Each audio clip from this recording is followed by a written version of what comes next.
Bismillahirrahmanirrahim. Assalamualaikum warahmatullahi wabarakatuh. Waalaikumsalam warahmatullahi wabarakatuh. Alhamdulillahirabbil alamin.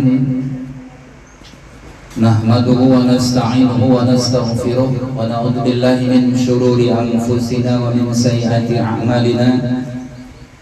May yahdihillahu fala mudilla lahu wa may yudlilhu fala hadiya lahu. Asyhadu an la ilaha illallah wahdahu la syarika lahu wa asyhadu anna Muhammadan abduhu wa rasuluh alladzi la nabiyya ba'dahu. Allahumma shalli wa sallim ala hadzal nabiyil karim wa ala alihi sayyidina wa maulana Muhammadin.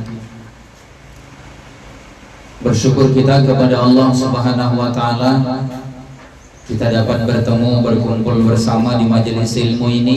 Mudah-mudahan dengan kehadiran kita di majelis ilmu, Allah senantiasa memberikan perlindungannya kepada kita mulai dari dunia ini sampai akhirat.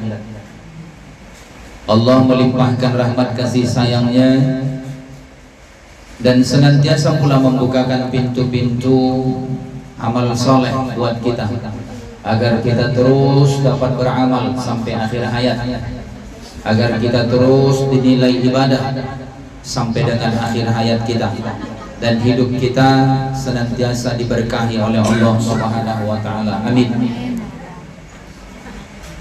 Salawat dan salam senantiasa tercurah kepada Nabi wa Habibana Rasulullah Muhammad sallallahu alaihi wasallam. Allahumma salli wa sallim wa barik alaihi.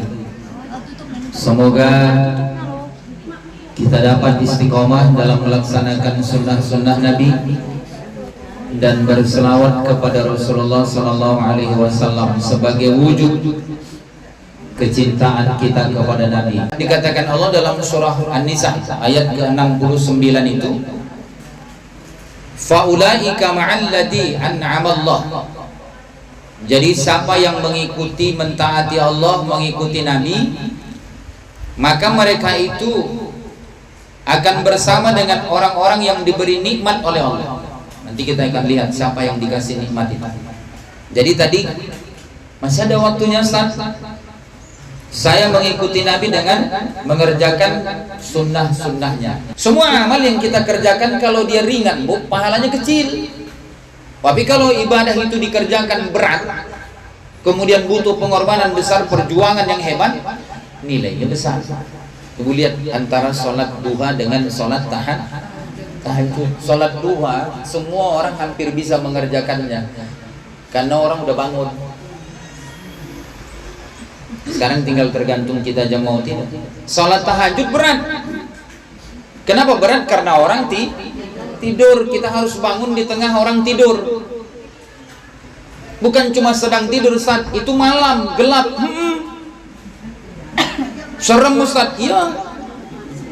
Banyak kuntilanak. Kita bangkit bangun berwudu sendirian ke kamar mandi malam-malam, situasinya dingin, mati lampu. Bayangkan itu. Pelepah pisang bergoyang, dikatakannya kuntilanak. Iya, ada kuntilanak. Masuk dia ke kamar, tak jadi sholat. Perjuangannya berat, maka nilainya besar. Seperti itu ya. Ya begitu juga dengan ibadah. Nah, bukan cuma sholat yang disunnahkan Nabi, bukan cuma puasa yang disunnahkan Nabi. Kita coba mengakomodir semua yang disunnahkan Nabi, mau kita laksanakan dalam kehidupan ini sebagai wujud kita mengikuti Nabi. Ya, cara kita duduk disunnahkan Nabi, cara makan ada sunnah, ada kan? Kemudian pakai pakaian ada sunnah, semua disunnahkan Nabi.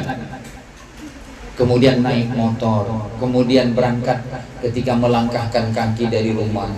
Ini semua banyak sunnah yang disampaikan kepada kita. Jadi semua dikerjakan. Berikutnya mana?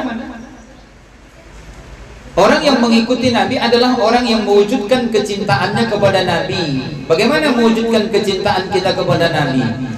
Melalui senantiasa melaksanakan salawat kepada Nabi. Jadi orang yang bersalawat itu adalah wujud kecintaannya kepada Nabi.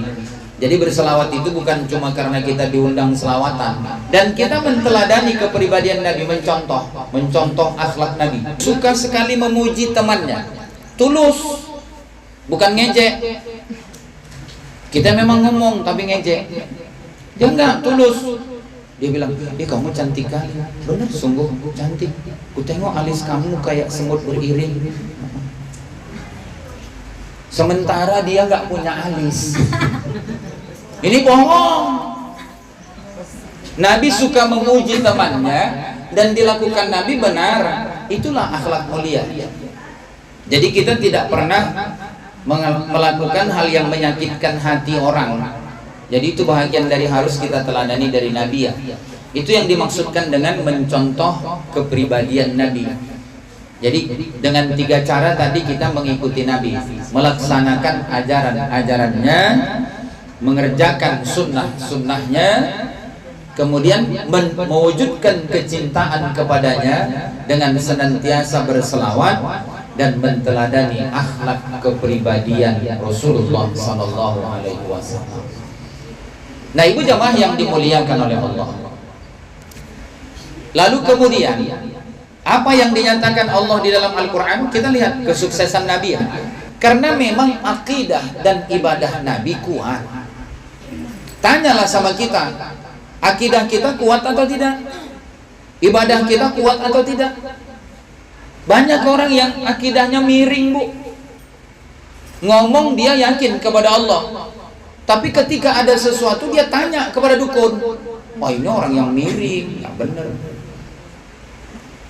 Dia tahu sholat, dia tahu puasa, tapi ibu jamaah dia tak kerjakan. Ini tidak kuat ibadahnya. Jadi kebesaran Nabi, kesuksesan dan kemuliaannya karena memang akidah ibadah Nabi kuat. Sandaran vertikal Nabi benar. Maksudnya apa? Keyakinan tauhidnya kepada Allah. Tak pernah ada meyakini yang lain, tak pernah ada mengakui kekuatan benda, tak pernah minta tolong, kemudian minta bantuan kepada yang lain kecuali Allah. Nah itu. Kemudian mana lagi Ustaz? Akhlak Nabi itu sangat agung dan mulia. Wa innaka la'ala khuluqin azim. Allah yang mengatakan pujian itu kepada Nabi. Jadi kita tak pernah dipuji oleh Allah. Ya, satu-satunya manusia yang pernah dipuji Allah, baik itu dari kalangan para nabi, baik itu dari hamba biasa, cuma Rasulullah yang pernah dipuji oleh Allah di dalam Al-Quran. Maka itu adalah kebesaran Nabi dan keistimewaannya.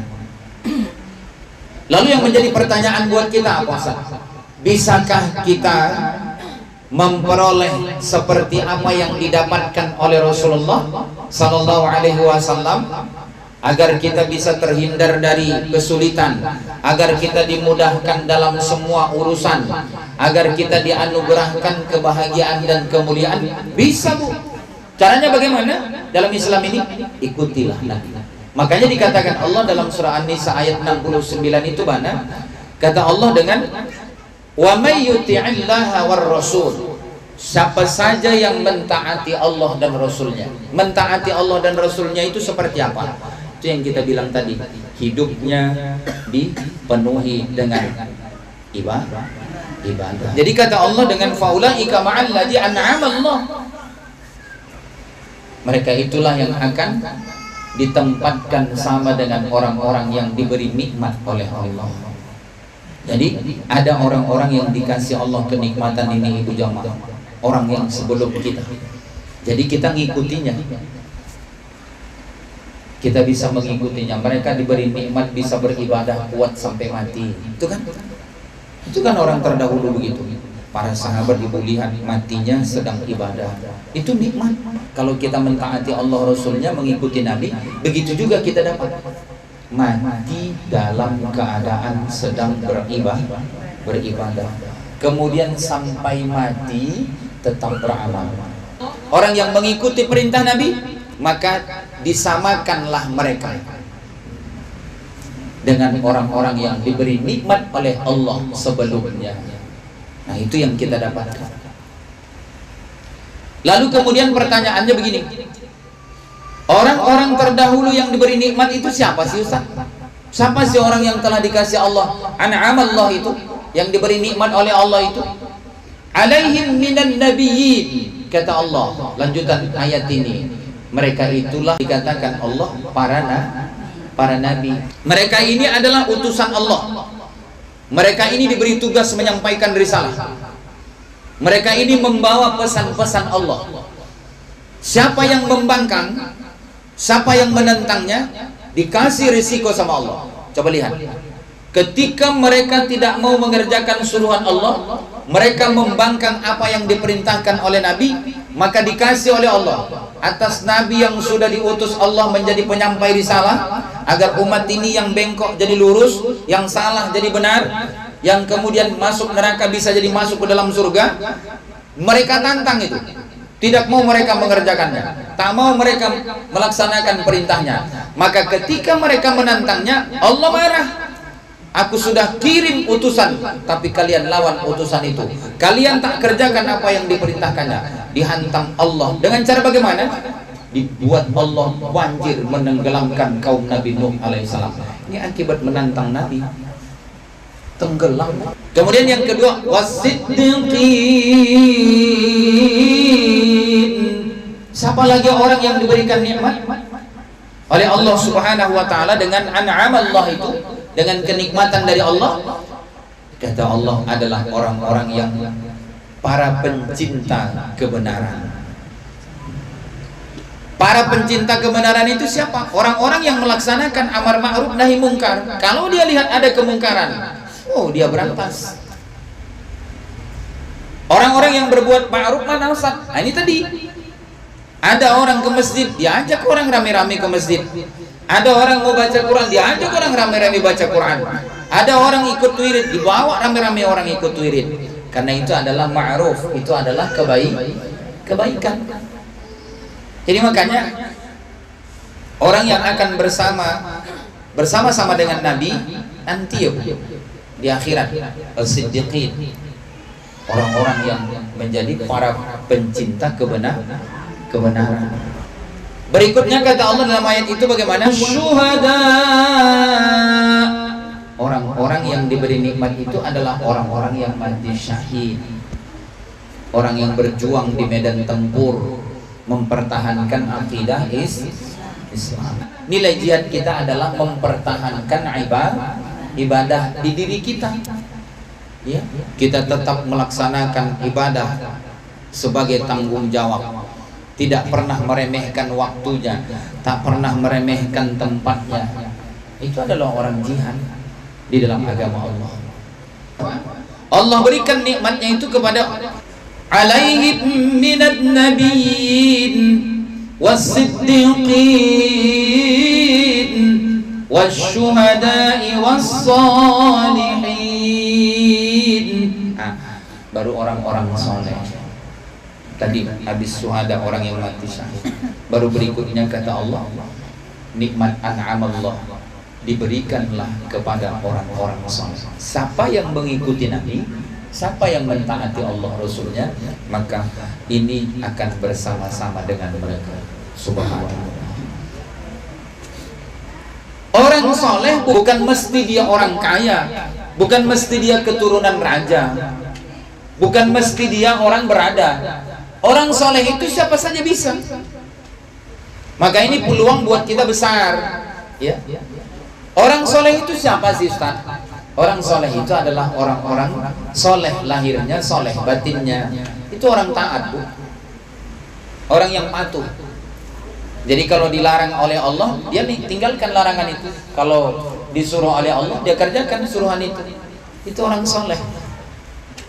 Jadi apa namanya? Beribadah rajin, keyakinannya istiqomah, akhlaknya mulia, orangnya santun. Jadi orang yang soleh itu adalah memiliki akhlak yang santun, punya adab. Suami, jadi suami dia Ustaz, bagaimana dia bisa menjadi suami yang soleh? Dia punya tanggung jawab, ditanggung jawabinya apa yang menjadi kewajiban, dilaksanakannya apa yang menjadi tugasnya. Itu suami yang soleh. Dan kemudian suami yang soleh itu mana Ustaz? Dijadikannya dirinya sebagai teladan, contoh. Nah itu muncul, begitu dia. Kalau itu diduduki oleh seorang wanita, seorang ibu Ustaz, agar dia menjadi orang soleh, bagaimana? Dia patuh dia kepada Allah, patuh dia kepada Rasulnya, patuh dia kepada suaminya, punya akhlak mulia dia. Karena orang yang dimasukkan wanita dari ada empat asbab itu nanti kita bahas. Kenapa wanita itu dimasukkan ke dalam neraka? Salah satunya sudah bohong, dia tak berakhlak. Tak berakhlaknya bagaimana Ustaz? Waktu di belakang suaminya, di balik layar, dia suka nyeritain suaminya, keburukan suaminya diceritain orang. Nah, ini paling kencang dicampakkan ke dalam neraka. Waktu di hadapan suaminya suka menyakitkan ngomongannya, menyakitkan hati suaminya. Ini hancur, Bu. Jadi kalau bercakap ibu sama suami ibu, habis bercakap tanya, abang ada sakit hati? Abang cakap, aku tadi ada sakit. Aku ngomong tadi ada sakit hati abang. Abang ada terasa sama abang? Ada. Cocok, memang itu ku sengaja.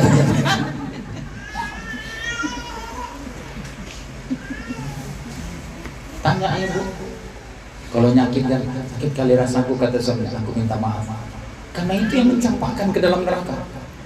Menyakitkan hati suami ketika ia berbicara di hadapan suami. Oh. Kayak mana contohnya itu Ustaz? Menyakitkan hati suami. Ibu suka mengada-ngada. Itu sakit hatinya. Kau dari mana, Bang? Kenapa rambutmu kusut? Kan ngada-ngada. Ini tadi nggak kayak gini bajumu Bang. Yang ku bawain tadi nggak gini baju. Ini di mana kau tukar baju? Kau dicurang Bang. Dia sakit hati. Dia padahal kerja Bu, kusut rambutnya itu karena memang dia merayap-rayap kerjanya. Kusut pakaiannya juga gitu. Ibu suka mengada-ngada. Makanya jangan bilang kalau kayak gitu. Itu menyakitkan hati. Yang paling menyakitkan hati yang nggak dilakukannya, ibu tuduhkan nama dia. Paling sakit rasa dia. Itulah yang menyampaikan ibu ke dalam neraka. Aku kayaknya nggak percaya aku sama kau Bang. Kenapa kau nggak percaya? Belakangan ini agak lain ku tengok tampilan. Kau ngasih duit pun kurang aja belakangan ini. Aku tahu gajinya gak sih. Covid, kau tahu Covid kata lagi. Udah separuh dibayar, separuh lagi enggak, kata lagi. Pas aku enggak Bang. Ini berarti kau cecerkan di mana uang? Itu Bu, menyakitkan hati, nuduhin ibu kemana-mana. Tuduhin lagi. Itulah yang mempercepat ibu masuk ke dalam neraka. Ya. Di balik layar suka menceritakan keburukan suami, tapi di depan suami suka menyakitkan hatinya. Oh kayaknya aku lah Ustaz. Syukur kita ngaji, lumayan ada pengajian, bisa berhenti dia buat. Berhentikan langsung, nggak usah nunggu lagi. Minta maaf, selesai. Itu urusannya. Nah, jadi bisakah wanita menjadi masuk ke dalam golongan yang dikatakan Allah dengan salihin? Bisa. Wasuhadai wasalihin. Bisakah wanita kita biasa nih Ustaz, orang-orang awam, orang kampungan, bisakah menjadi orang soleh? Bisa. Man 'amila salihan. Man 'amila salihan min dzakarin aw unsa wa huwa mu'min. Bisa. Siapa saja yang mau jadi orang soleh, beramal ibadah. Jadi itu tadi ya. Akhlaknya mulia, santun, ibadahnya kuat, akidahnya sandaran vertikalnya benar. Bisa enggak? Nah ini. Nah inilah yang dimaksudkan oleh Allah dengan orang-orang yang diberi nikmat oleh Allah. Jadi orang yang mengikuti, mentaati Allah, mentaati Rasulnya, mencontoh Nabi itu, maka kata Allah, disamakanlah mereka, digabungkanlah mereka bersama dengan orang yang mendapat nikmat ini. Maka kalau mereka dapat nikmat, kita pun akan mendapatkan nikmat yang sama. Insyaallah ibu jamaah. Lalu kemudian akhirnya bagaimana kata Allah? Wa hasuna ulaika rafiqa.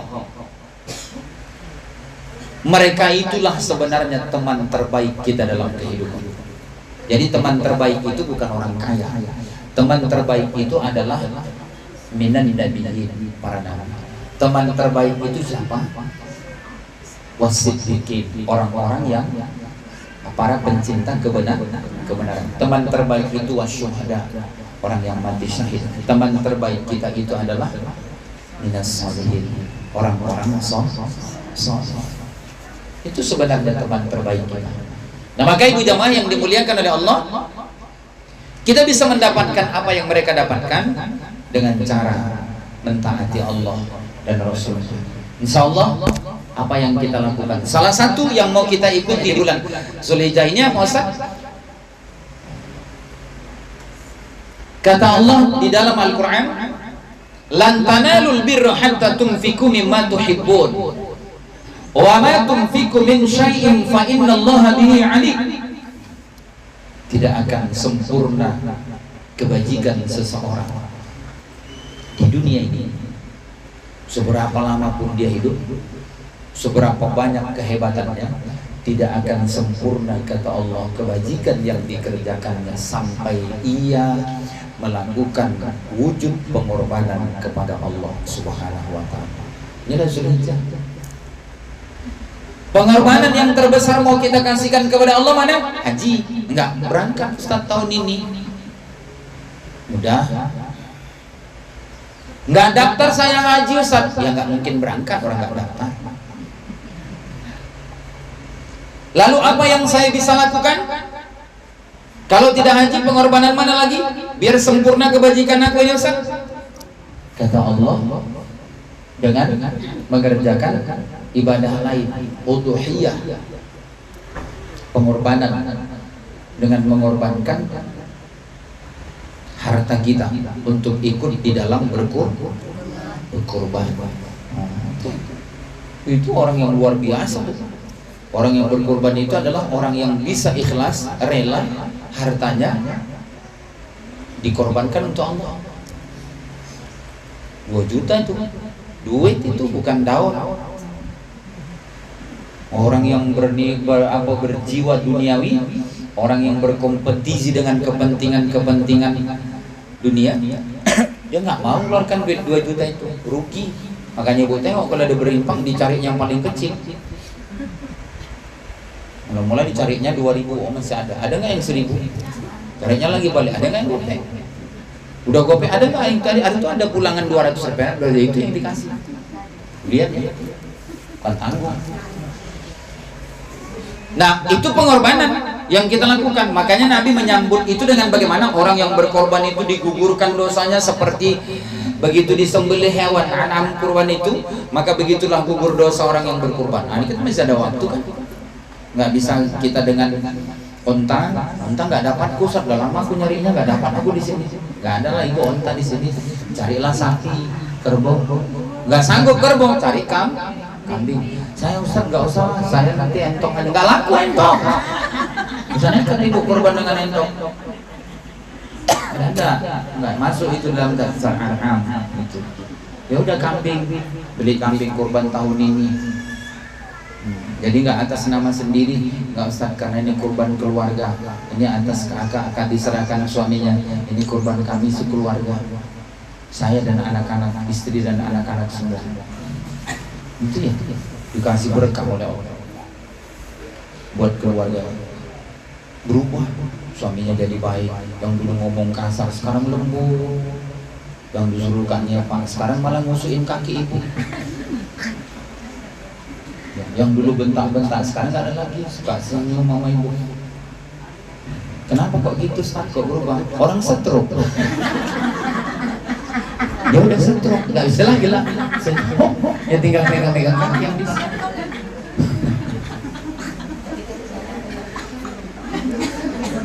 Dulu masih gagahnya, mana ada. Wagahnya Masya Allah luar biasa, mentereng.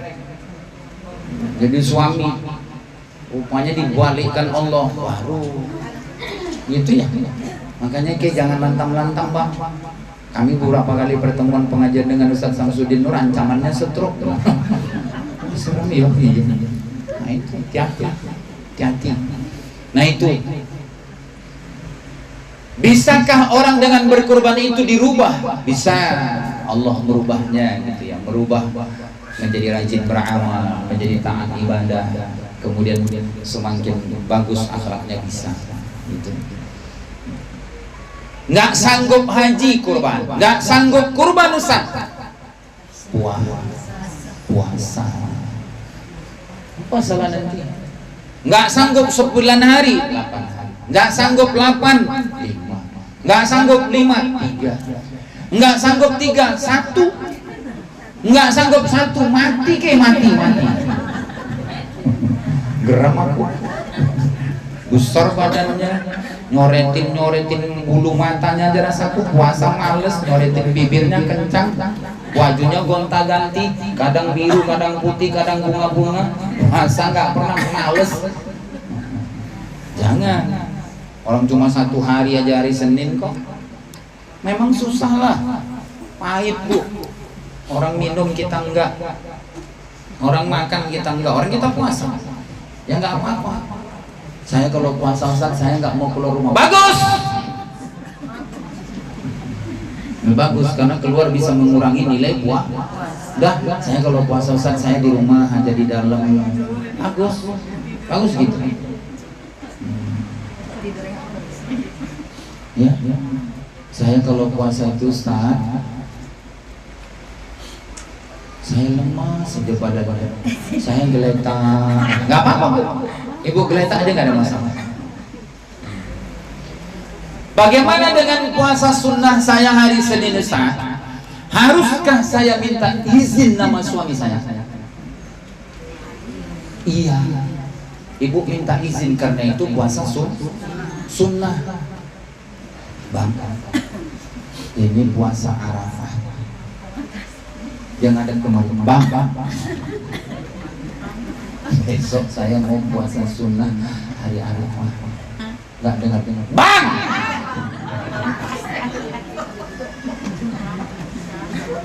besok saya puasa sunnah hari Arafah. Terserah. Ya, terserah. Ini orang laki-laki kurang ajar. Aku udah dari dulu kusuruh ganti yang kayak gini. Gantian saya yang kayak gini udah bilang. Terserah. Jawab kok terserah.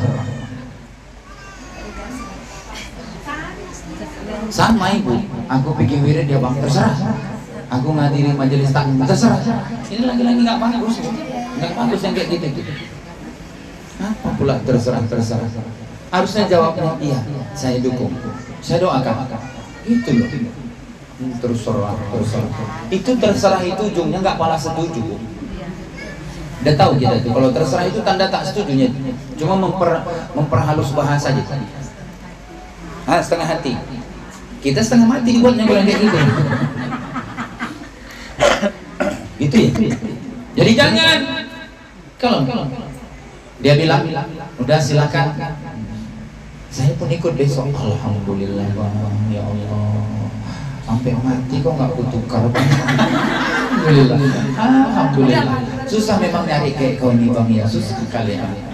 Senangnya aku ya Allah. Terbuka pintu langit dan pintu ibadah ya Allah. Suaminya nggak pernah puasa sunnah, ikut puasa Arafah. Itu yang ngajak ibu yang mancing duluan. Kalau dia bilang nggak usah ke puasa besok. Kenapa Bang? Itu urusanku. Kenapa Bang? Nggak usah kau tanya. Yang penting kau besok telentang. Itu urusanku. Nggak usah kau puasa. Aku besok ada urusan sama kamu. Tapi Abang kerja, pulang kerja kau langsung ke Gibal. Dah, Ibu nggak usah puasa. Kalau kayak gitu dia bilang nggak usah Ibu puasa. Ibu jangan nekat. Ya. Tapi pinter-pinterlah Ibu bagaimana agar bisa diizinkannya ya Bu. Nah, gitu. Memang kadang-kadang ada untungnya udah nggak ada suami, nggak ada yang larang mau puasa mau nggak terserah. Nggak ada minta izin. Nggak ada minta izin. Mau puasa kayak mau apa kayak terserah. Yang ada suaminya yang Ustaz bilang. Susah memang. Makanya Ibu jamaah minta izin. Tapi pintar-pintar lah, jaranglah suami nggak mengizinkan kalau puasa Arafah setahun sekali. Dia malah banyak yang ikut ya, mudah-mudahan. Nah itu makanya nggak bisa haji, kurban. Tidak bisa kurban, puasa. Nggak bisa puasa, sedekah. Wah, bersedekah pun jadilah. Bersedekah mana Ustaz? Ya. Di bulan awal, dari bulan awal akhir ya. Apa namanya? Awal bulan Zulhijjah. Rajin sedekah. Ini amalan salah satu yang kita lakukan nih, Pak. Nanti ada bahasan kita juga kajian. Orang yang bersedekah itu mempermudah menghadapi sakaratul maut. Orang yang rajin bersedekah. Itu makanya ada orang yang nggak mau bersedekah, yang malas bersedekah waktu sakaratul maut, datang ibu jamaah, dia bilang sama Allah, ya Allah kasihlah aku sesaat aja sebentar biar aku bersedekah. Sedekahlah, perbanyaklah ya. Paling tidak begini, waktu hari raya tanggal 10 itu kan ujungnya ya, ibu masak makanan gitu kan, orang pulang dari masjid, ibu suruh ke rumah, udah di sini aja kita sarapannya di sini. Oh itu sedekah. Tapi tengok-tengoklah berapa orang yang bersih. Kalau sempat ada 700-an yang datang ya bingung juga kita itu. 700 orang semua ke situ. Tapi kalau sanggup nggak masalah loh, suruh sarapan di situ. Kan 700 lontong sih. Kalau lontong untuk makan orang yang cuma 700 lontong, ibu tahu imbalannya 700 kali lipat. Subhanallah. Itu. Nah, kalau mau bentuk sedekah itu, atau enggak lah Ustaz, saya sikit-sikit ini karena situasinya COVID, pendapatan kecil. Udah, buat makanan antara mata tetangga sebelum lewat tanggal 10 itu.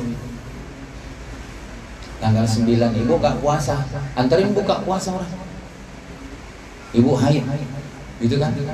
Tapi ada orang puasa Arafah, ibu tahu dia puasa, ibu beli kan bukaan puasanya, masih udah bersedekah.